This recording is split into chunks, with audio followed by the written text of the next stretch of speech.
Hello everyone, this is Grandmaster Var Akobian and I'm starting a new game recap videos, and this video is from the round 1 of the 2022 Sinquefield Cup tournament. And in this game we have Magnus Carlsen playing with the white pieces against Ian Nepomniachtchi. And this was definitely the highlight of the round. The other 4 games ended in a draw.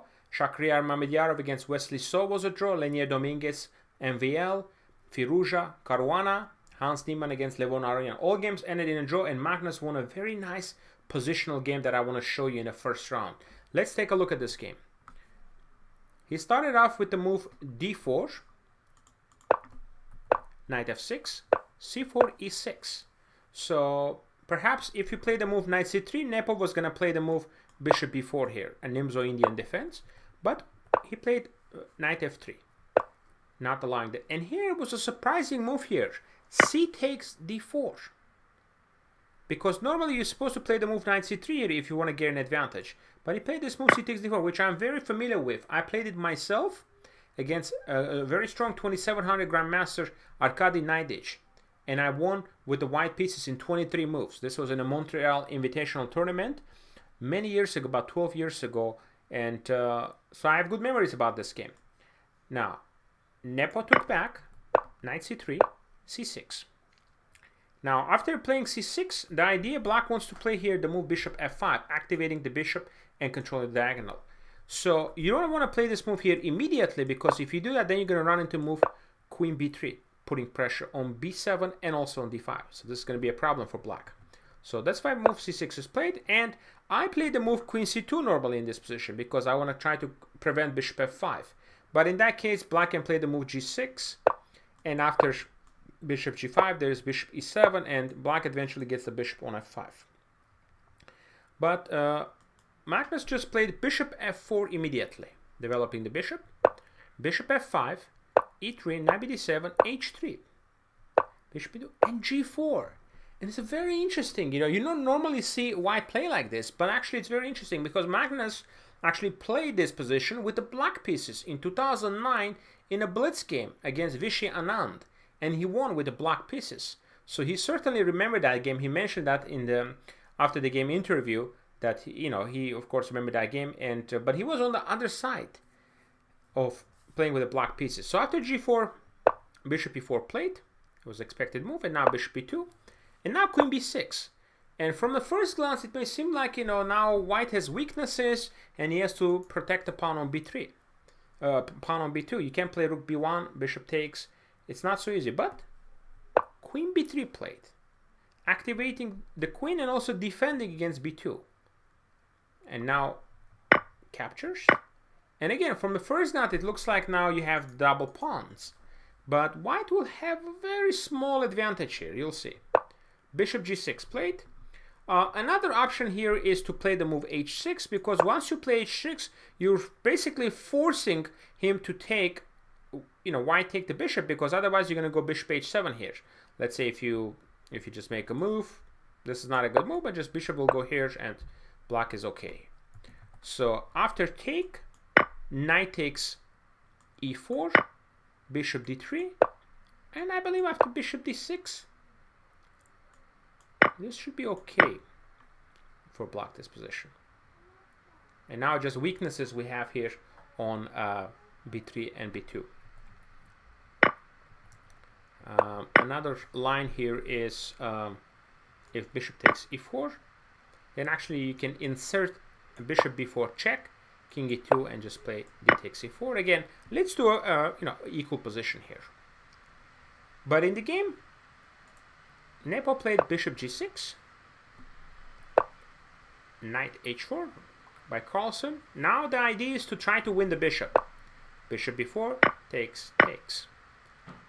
White achieved the pair of the bishops, but the pawns are a little bit loose. h3 is a little bit weak. The pawns are b3, b2. They look double, but they cannot be attacked. One good thing white has here is two good things: to open a file here and also two bishops. So after this move, f3 is played. The idea is to control the e4 square. Knight f8.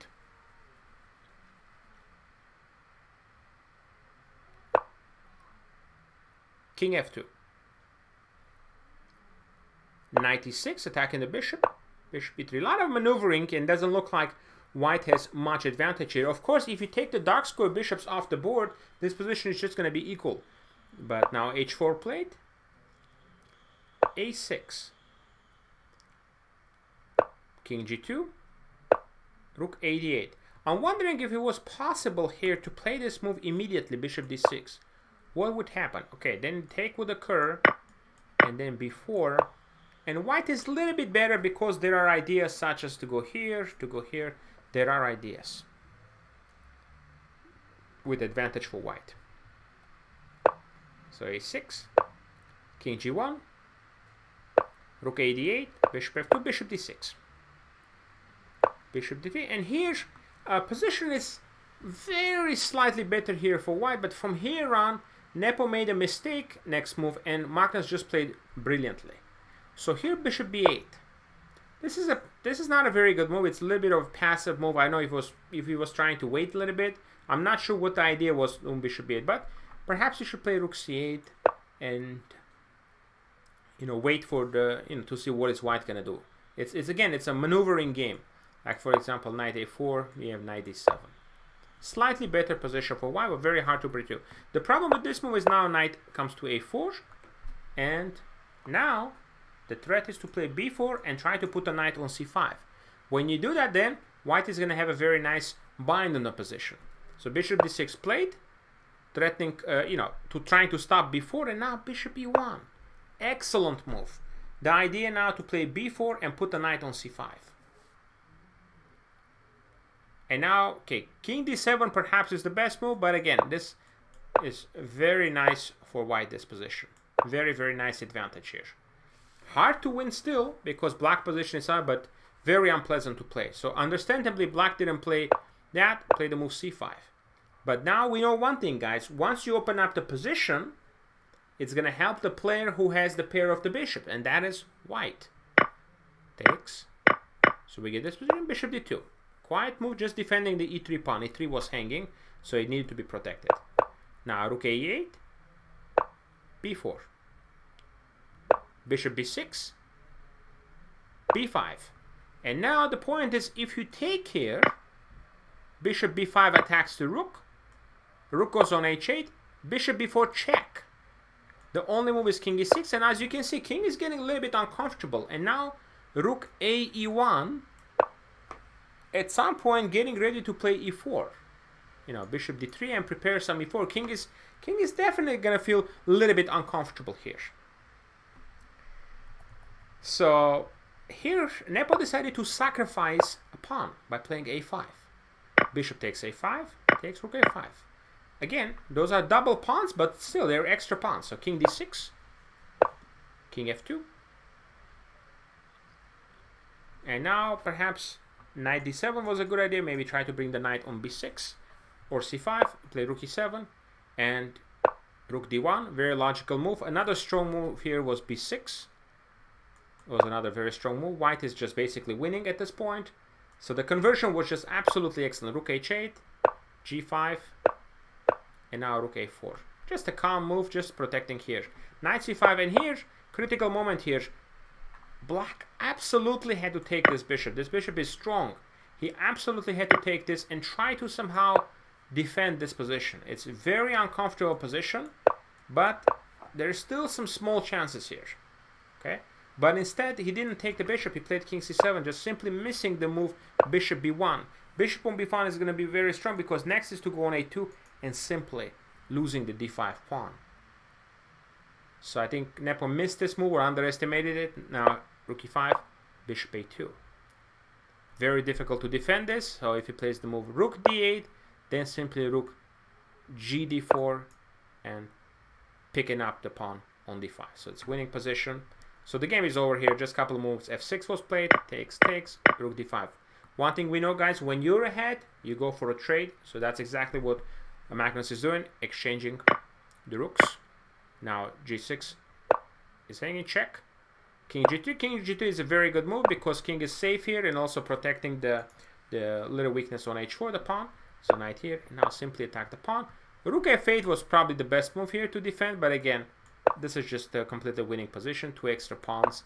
It's just a couple of technical moves. But instead he played rook d8, thinking that, you know, the bishop needs to be defended, and maybe you can play rook d6 this way, stay active. Like if you play e4, rook d6. But here Magnus played a fantastic move, b6, after which Nepo resigned, because if you take simply rook f6 and you're down 2 pawns and maybe lose another one on b7 or g6. And if you don't take, you go d6, you're gonna drop the b7 pawn. If you go to b8, then rook takes f6, take on d5, and now you're getting a back rank checkmated here. So that's a big problem. And if you play king c8, there is a little check on e6, forcing you back, and then simply take. So this was an excellent win for Magnus Carlsen, starting after Sinquefield Cup with a very nice win, and he's the leader of the tournament because, like I mentioned earlier, all the other games ended in a draw. So I really enjoyed this game when I was watching today. I really enjoyed how he played, and you know, got a very quiet position, but he knew exactly how to play this and put a piece on the right squares, and eventually Nepo misplayed it, and Carlsen won a very nice game. Thank you guys, hope you enjoyed these recap videos. I will have a recap video of every round. I will highlight one of the best games, and we'll present it for you. Thank you, and see you soon again. Bye bye.